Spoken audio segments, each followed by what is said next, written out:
So we use this science every day, and it's very powerful. So by rag, we become attached to the flavor of bhakti. We become attached to a particular mood of bhakti, right? So rāgānuga means to follow in the path or to follow in the footsteps of a particular mood of devotional service. Rāgānuga. Rāgānuga. By sandhi, the words become combined. Rāgānuga. So we want to follow in a particular mood of devotional service that appeals to our hearts, that appeals to our conception. They say there's no accounting for taste. Why does one person like spinach, another person likes broccoli, somebody else likes carrots? There's no accounting for it.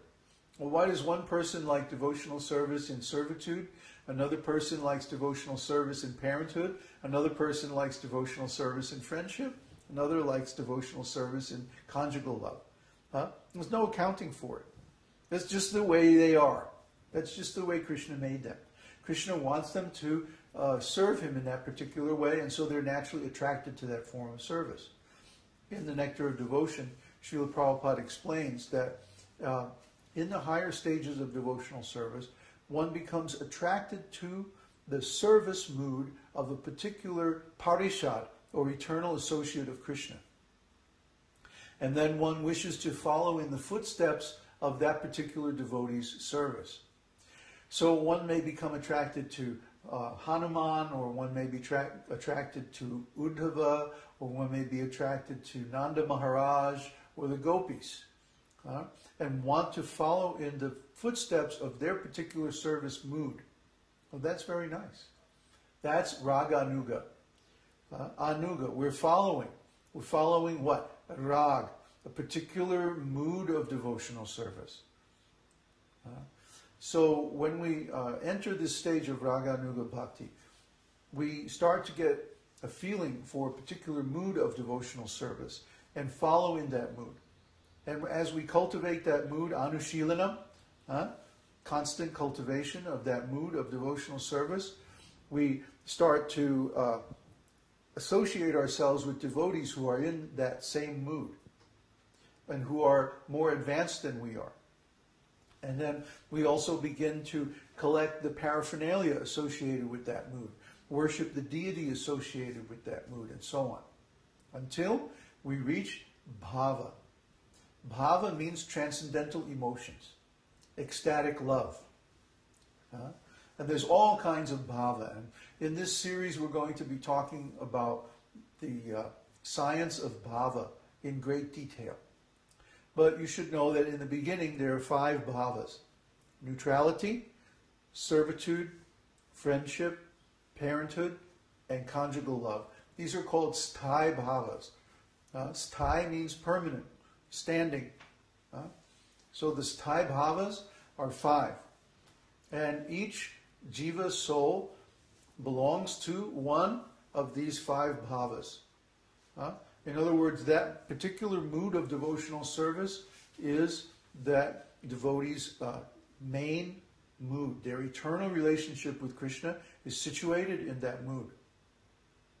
So an example of neutrality would be, for example, like the great sages that live on the higher planets of the universe. They're in neutrality. They see God as being perfect and complete. Om Purnamadaha Purnamidam.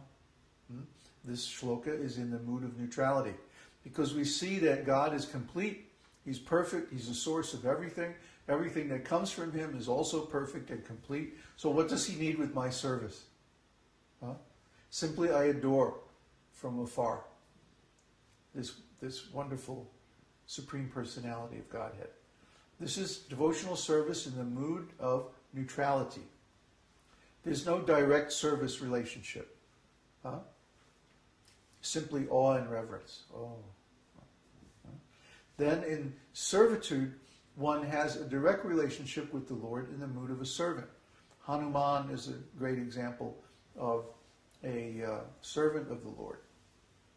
And then there's the friends, like Arjuna, Subal, Sudam in Vrindavan.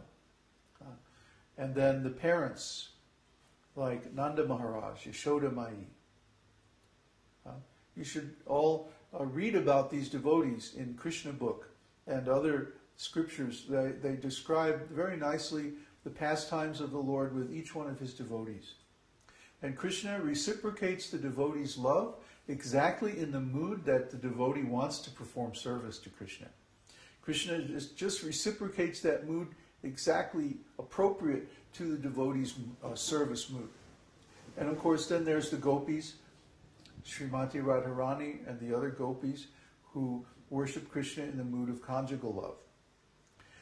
So all these devotees have a particular sthāyi bhāva, a particular eternal mood of serving Krishna in that particular way. And the devotees, as they develop, as they advance in devotional service, they pick up on a particular mood and they begin to cultivate that mood. And finally, when they reach the stage of transcendental emotion, bhāva, this is called kārya-rūpa. Kārya comes from the word, to work. Kriya, there we go. Kr, the verbal root kr means to create or to do. So when we create or do something, we perform work. So activities in general are called kriyam. And kriya means activities. Kriya yoga means the activities of yoga. Karma also comes from the same root. Remember that possessives are formed in certain declensions of Sanskrit by lengthening the original vowel. So kriya, when you lengthen the vowel, becomes kārya.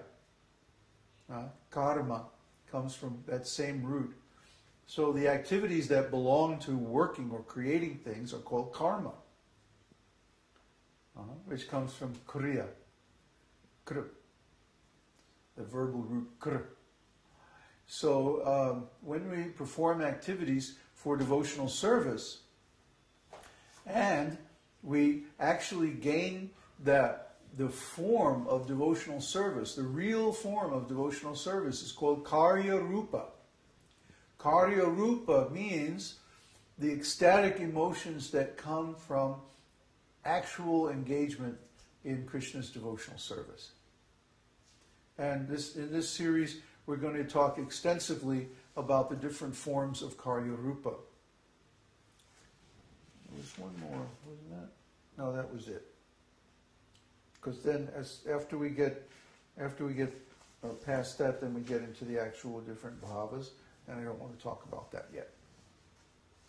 So you should be thinking up questions on this subject for later on when we have questions. What time is it? 12:50. 50? The other thing I want to talk about,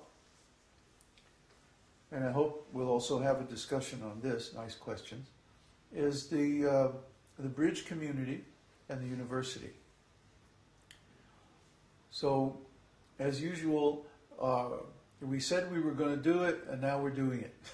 We told you. Yeah, don't say we didn't warn you. We were going to make this spiritual community, bridge community, and that the centerpiece of this bridge community is going to be the University of Higher Knowledge. So now we have actually started on the course, the first course, which is the Bhakti degree program.